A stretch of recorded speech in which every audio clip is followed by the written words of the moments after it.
আমরা টিম সহ এখন চলে আসছি ঝিনাইদহ জেলা। সেই ঝিনাইদহ জেলার পৌরসভার পাশে আপনারা দেখছেন আমরা একটা তামাক খেতে দাঁড়িয়ে আছি। এই তামাক চাষ যদিও বাংলাদেশে নিষিদ্ধ, তারপরও কৃষককে অর্থের প্রলোভন দেখিয়ে সেই তামাক চাষ করিয়ে থাকে। আমার এই যে পিছনে দেখছেন একরকে একর জমি তামাক চাষ করেছে, যেটা আপনারা দেখতে পাচ্ছেন ওই দূর দূরান্তে দেখেন যতটা চোখ যায় শুধু তামাক। এদেশে ফরাসি বণিকদের হাত ধরে 15 শতকের দিকে তামাকের চাষ এবং তামাকের ব্যবহার আছে। যদিও তামাকের চাষ সরকার নিরুচ্ছেদ করতেছে, তারপরও তামাকের চাষ ঠেকানো যাচ্ছে না, তামাকের ব্যবহার ঠেকানো যাচ্ছে না।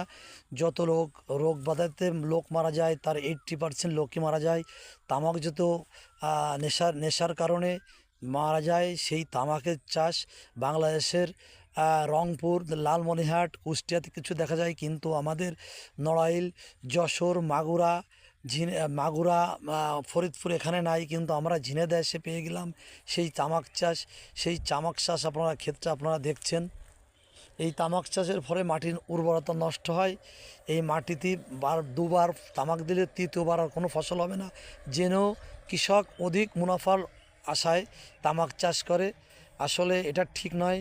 এতে কৃষকের যে বিষ ব্যবহার করা, যাতে কৃষকের ক্ষতি হয়, পার্শ্ববর্তী এলাকায় বাচ্চাদের ক্ষতি হয়, হাঁস মুরগির ক্ষতি হয়, গবাদি পশুর ক্ষতি হয়।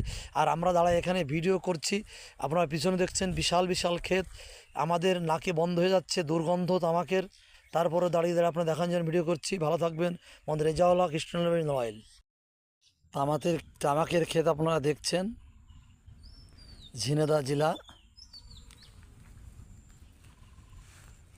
দুর্গন্ধে আমরা এখানেও দাঁড়াতে পারছি না, যেখানে অনেক দূরে দাঁড়ায় ভিডিও করছি। আপনারা দেখছেন তামাকের ক্ষেত, দেখেন অনেক বিশাল এরিয়া জুড়ে তামাকের চাষাবাদ হয়েছে।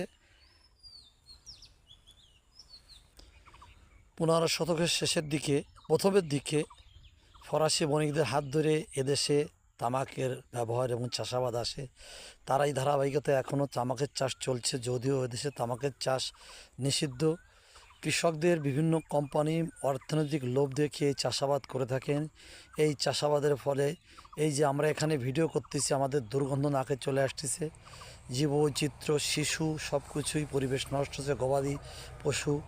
এই তামাকে যে ধরনের বিষ ব্যবহার করে, বিষ ব্যবহার করলে হাঁস মুরগির ক্ষতি হয়, যার জন্য হাঁস মুরগি থাকবে না, হাঁস মুরগি মারা যাবে। সেক্ষেত্রে পুষ্টির চাহিদা আমাদের কমে যাবে, বাচ্চাদের ক্ষতি হবে, আরও ক্ষতি হবে অনেক। মাটির মাটিতে যে সার ব্যবহার করা হয়, এই সার ব্যবহার করলে পরপর 2 বছর তামাক দিলে সেখানে